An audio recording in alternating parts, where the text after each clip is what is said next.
Hello everyone. Today we are going to look at two cases that you probably haven't heard of before. Both cases took place in the United States of America, one in New York City and one in Maine. Two young women, each 19 years old, faced unforeseen circumstances that put an end to their plans and dreams and changed the lives of their families forever.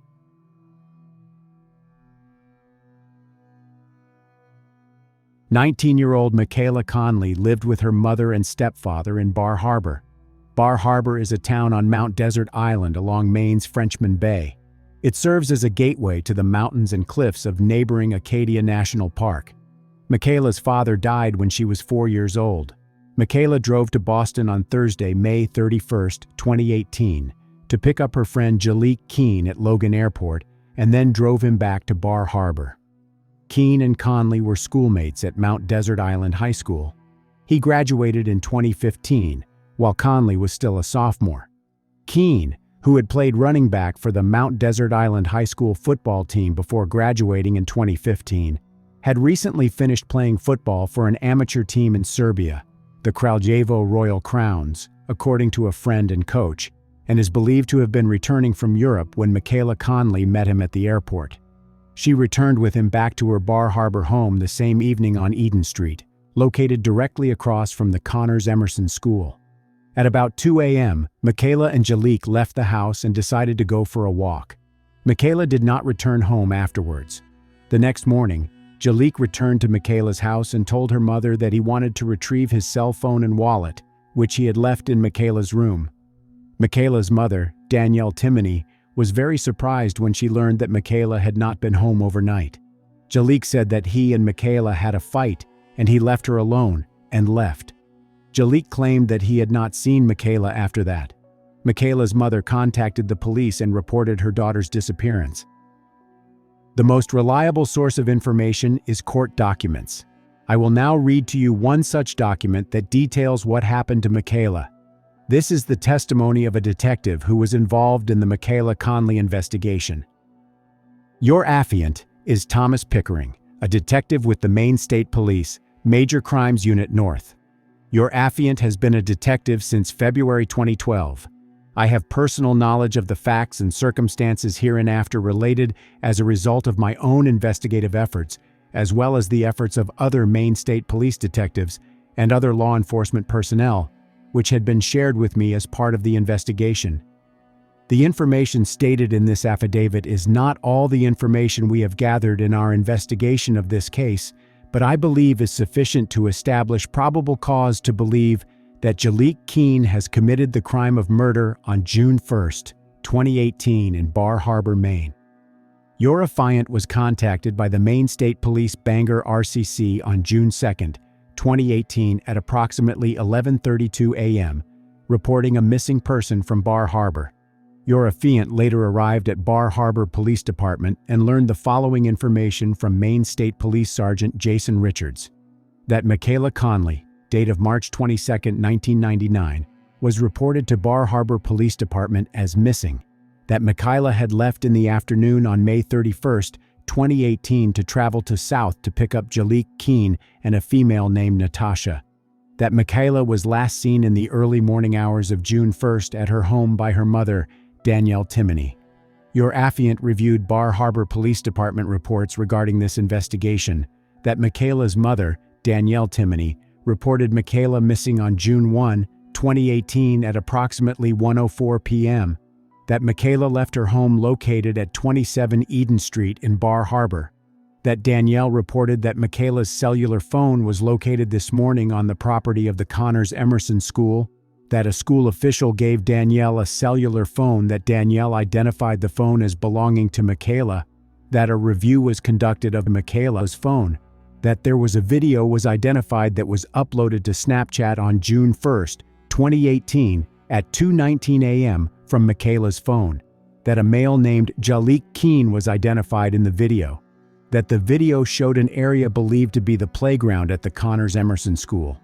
On June 2, 2018, an MSP canine search team located human remains in the wooded area between the Connors Emerson School and the intersection of Eden Avenue and West Street in Bar Harbor, Maine. The remains were concealed under a pile of bamboo branches and other vegetation. Further examination of the scene revealed clear drag marks indicating the body had been dragged from the area of the school. The human remains were later positively identified as Michaela Conley, born March 22, 1999. Dr. Margaret Greenwald, a state medical examiner, conducted the autopsy of Michaela Conley on June 3, 2018. Dr. Greenwald reported her preliminary findings to me by phone following the autopsy. She found evidence of blunt force trauma to the head and face, and strangulation.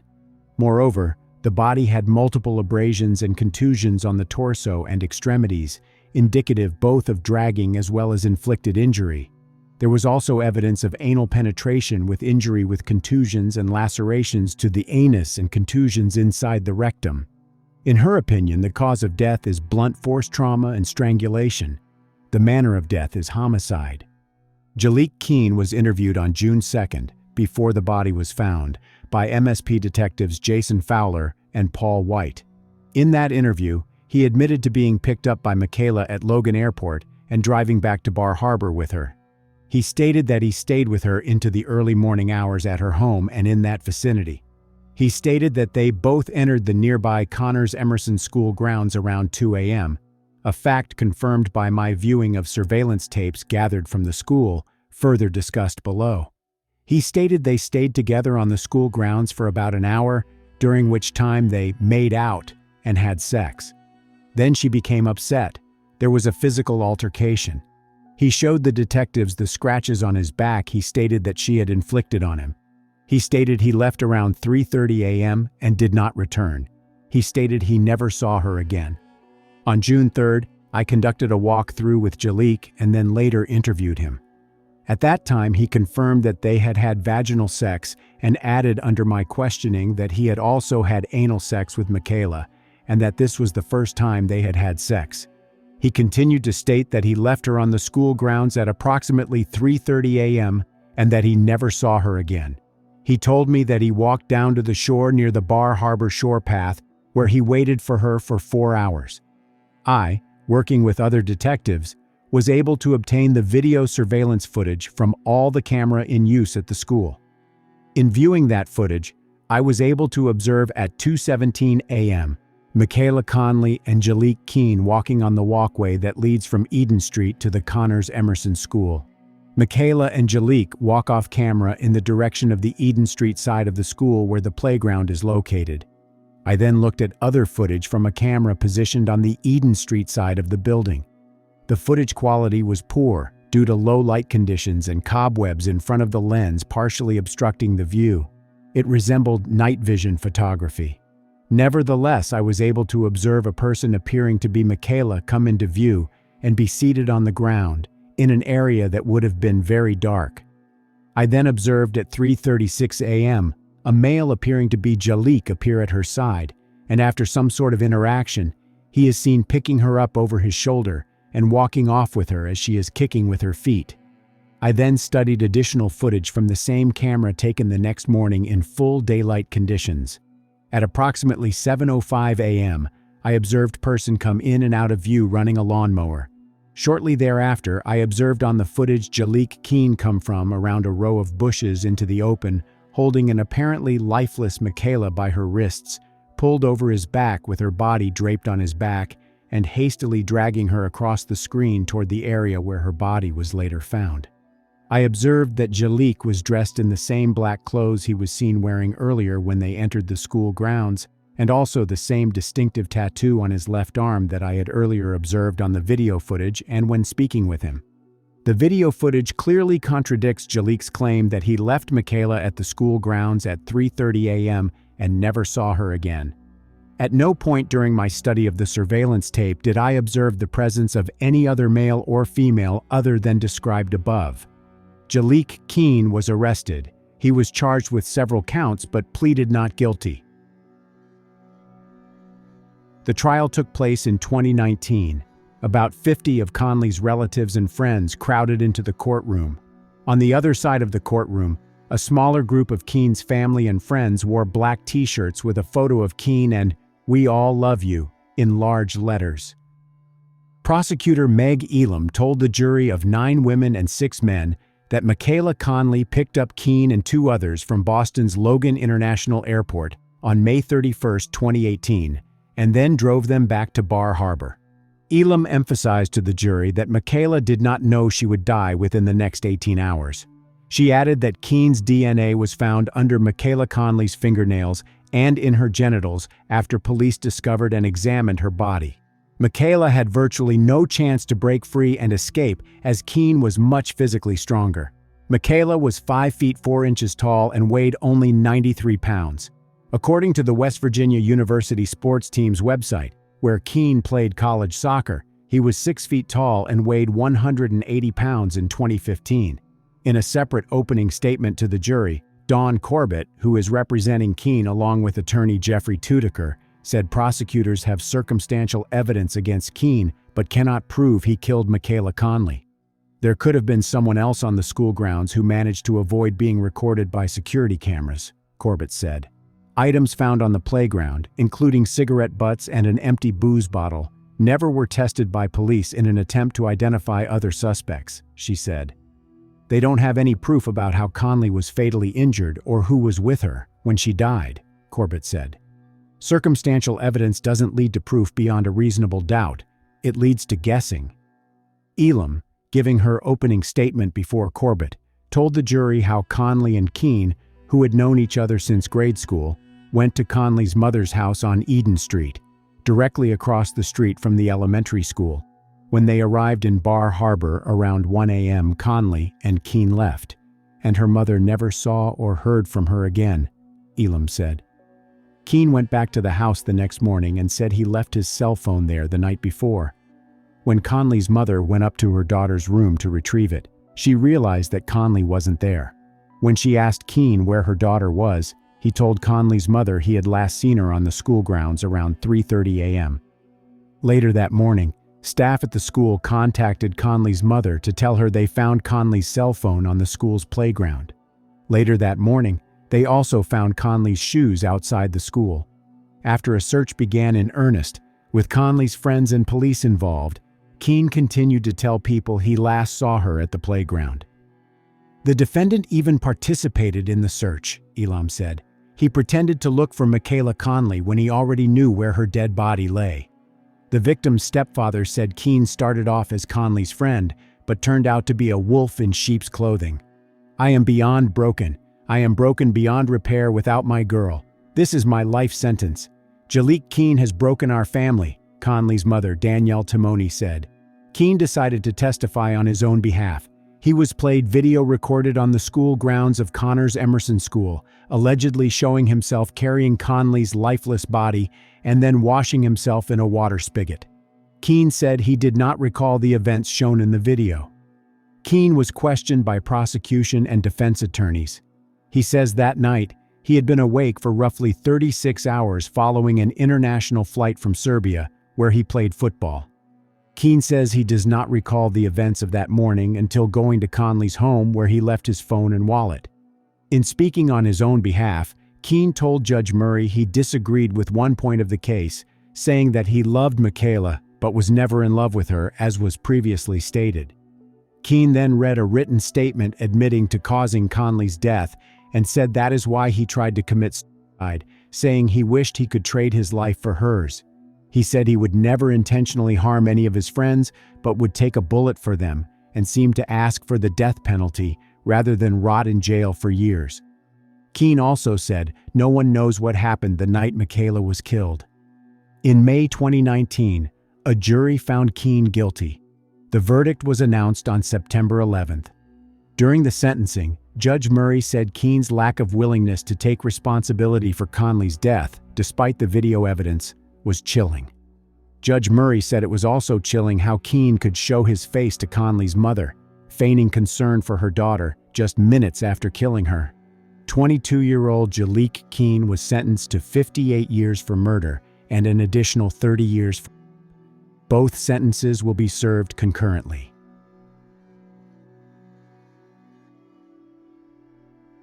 The event discussed in this video took place in January 2022 in New York City, East Harlem to be exact. 19-year-old Crystal Barron Neves was working the night shift at Burger King. On January 8, 2022, she was scheduled to work another shift. As if sensing something bad, Crystal did not want to go to work, but the sense of responsibility took over. The girl went to the shift, which, as it turned out, was her last. East Harlem, also known as Spanish Harlem or El Barrio, is a neighborhood of Upper Manhattan in New York City, north of the Upper East Side and bounded by 96th Street to the south, 5th Avenue to the west, and the East and Harlem Rivers to the east and north. Despite its name, it is generally not considered to be a part of Harlem proper, but it is one of the neighborhoods included in Greater Harlem. The neighborhood has one of the largest Hispanic communities in New York City, mostly Puerto Ricans, as well as Dominicans, Cubans, and Mexicans. It was from Puerto Rico that Crystal moved with her mother and 14-year-old brother to New York City in 2019, where they gradually settled in. Crystal and her brother started school, while their mother, Christy Neves, got a job and did her best to make sure her children had everything they needed. In 2021, Crystal graduated from high school. She began looking for a job, but not having any skills, she was forced to take a job at Burger King in East Harlem in December 2021. She worked on 116th Street, just a few blocks from home. Working behind the cash register at a fast food restaurant was not the limit of her dreams, of course. She planned to go to college and get a profession that would allow her to qualify for a better paid position. But right now, Crystal dreamed of a personal car and set a goal to earn money to buy it herself. Crystal faced challenges during her first few days at Burger King. The schedule was set up in such a way that she had to work the night shift. East Harlem has historically suffered from many social problems, such as high crime rates. So Crystal was naturally not thrilled with the night shifts. At night, homeless people would congregate in front of the Burger King where she worked, and it scared her. Crystal became seriously concerned about her safety and asked her manager to change her work schedule. She asked to be put on the day shift. Starting January 14, 2022, Crystal was to begin working daytime. As she finished her last night shifts, she became less and less eager to go to work. On the evening of January 8, 2022, Crystal was going to one of her last night shifts. Before leaving the house, she told her mother, Christy Neves, that she didn't want to go to work because she was afraid of the contingent that congregated there at night. But the mother insisted her daughter had to do the right thing. Christy said, "You have to be responsible. You have to go because you're already on the schedule." Crystal went to work, and that was the last time her mother saw her alive. After arriving at work, Crystal changed her clothes and began her duties. The Burger King branch where she worked was open 24 hours a day, but there was no security. Around 1 a.m., a man dressed in all black entered the premises. His face was concealed by a black ski mask and he was holding a gun. At this time, a customer was seated at a table in the premises and was the first to get in the way of the perpetrator. He was hit in the head with the handle of the gun. The 59-year-old female manager was next in the perpetrator's path and was hit hard in the face. The masked man then approached the cash register, behind which Crystal was standing. Threatening her, he demanded that she open the cash register and hand him the money lying there. Crystal complied with the demands. She opened the cash register, took the money, and gave it to the criminal. But there was only $100 in the cash register. The masked man apparently didn't like the fact that he got so little money, so he pulled the trigger. The bullet hit Crystal in the chest. After the perpetrator left the premises, the manager called 911. Police officers and an ambulance arrived on the scene and took Crystal to the hospital, but despite the doctor's best efforts, they were unable to save her. Police officers cordoned off the area where everything happened, but they were unable to find and apprehend the perpetrator on the hot tracks. The customer, who was hit in the head with the handle of a gun, and the female manager told the police everything they could remember. According to them, Crystal did not contradict the perpetrator and did everything he said, but despite this, he shot her. The New York Police Department released an image of the suspect. Although his face was obscured by a mask, investigators hoped that someone would be able to recognize him and report it. For information leading to the arrest of the perpetrator, the New York Police Department offered a $10,000 reward, which was soon increased to $20,000. What happened was a hard blow to Crystal's family. Her life had just begun, and now the family had to deal with funeral preparations.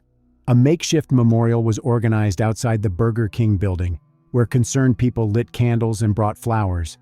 Mayor Eric Adams said he met with Neve's mother and saw the pain on her face. He thanked the NYPD for their work catching the suspect. "I don't come to press conferences of arrests, but this one was so personal. For a cold-blooded killer to shoot a 19-year-old child after she complied.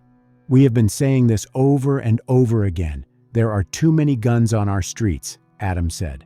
Hundreds of concerned people responded to the call for help when a fundraiser was organized for the Neves family.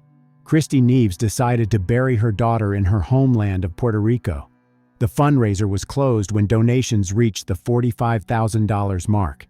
JetBlue Airways, headquartered in New York, provided Crystal's family members with free tickets to Puerto Rico. Meanwhile, police were doing their best to solve the case. Leaflets with the image of the perpetrator were actively distributed around the city. The image was also shared on social media, and the incident was talked about on television news programs, so there are probably not many people left in New York who have not heard about Crystal's incident. There was no reason to shoot this young woman. Money had been handed over. She was trying to comply with the gunman's demands, NYPD Chief of Department Kenneth Corey said. She was killed for no apparent reason. Cops were emotional as they described the final moments of the teenager's life. 5 days after Crystal's death, police announced the arrest of a suspect. After the perpetrator left the scene, detectives tracked his movements using surveillance footage. 30-year-old Winston Glynn was arrested on Friday, January 14th. Police busted Glynn at a Bedford-Stuyvesant, Brooklyn address, where they found clothes the killer had allegedly worn the night of the attack in nearby dumpsters. Law enforcement said it recovered a phone he had stolen from the restaurant's manager and tossed into a subway tunnel, and tracked the assailant via security footage to a nearby bodega where he conducted an electronic transaction an hour before the fatal stick-up. He was charged with first-degree murder, among other charges. Glynn, a native of Jamaica, lived in a homeless shelter. And most surprisingly, in 2020, he himself worked for a while at Burger King, in the very branch he decided to rob. What's more, the day before the attack, he entered the establishment disguised as a customer, most likely to look around. Detectives concluded that Glynn planned the attack because he knew the ins and outs of the establishment and was aware of the lack of security. He didn't know Crystal because he quit before she started working there.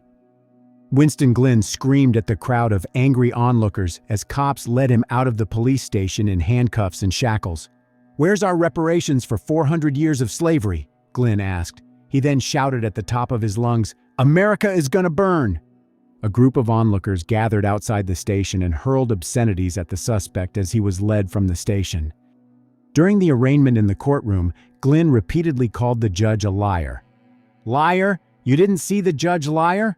the suspect ranted. Glynn was charged with first-degree murder and robbery and denied bail. At a later court hearing, Glynn compared himself to Nelson Mandela and Jesus Christ.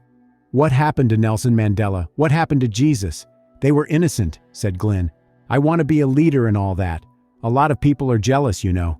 He questioned why he would use a traceable payment just before the crime, and why it took a witness days to identify him, and only after the news had blasted footage of the robbery. "Somebody probably made a call to a tip line, and I used to work there, that's all," he fumed, referring to the 8-month period in 2020 that he was employed at the East 116th Burger King where Bayron Neves was killed. "There's only one way this can go," he added. "They let me go, and I sue the city for holding me so long." Glynn seethed that the system has no regard for the lower class, like we are nobody. He also made bizarre allusions to Freemasons and the Illuminati, before claiming that families of the wealthy and powerful actually benefit from citywide crime and mayhem. Glynn, whose rap sheet has at least 4 previous arrests, including for menacing with a weapon in November 2021 and criminal possession of a weapon in December 2020, pleaded not guilty in the death of Bayron Neves. At this time, Winston Glynn has not yet been sentenced. If convicted of first-degree murder, he faces life in prison without parole.